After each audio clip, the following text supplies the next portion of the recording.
The fall of President Assad in Damascus prompted a number of European countries to suspend asylum applications for Syrians.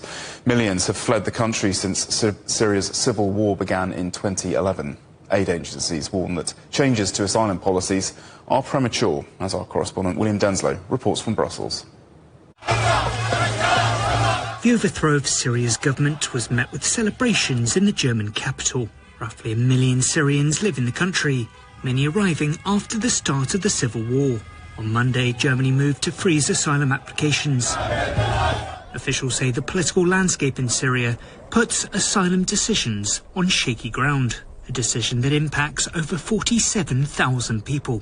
Any Syrian or anyone seeking international protection must be able to access asylum procedures and have their application examined fully and individually on its merits. More than half a dozen nations in Europe have taken similar steps to Germany, citing the need to better assess the security situation.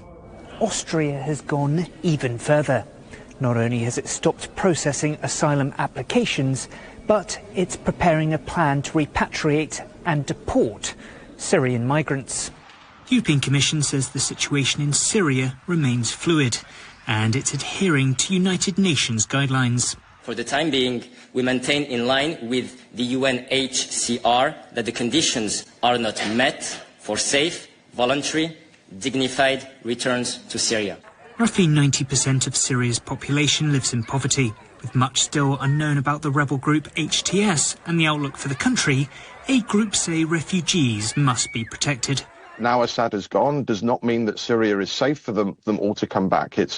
We need to see a real thought-through process, and people still offered that protection and support they need, whether they're in Syria, whether they're, for example, in Lebanon, or whether they're in a European country. EU officials say there are promising signs for Syria, but it's too early to issue a verdict. Humanitarian groups hope Syrian asylum seekers are afforded the same ability to wait and see. William Denslow, CGTN, Brussels.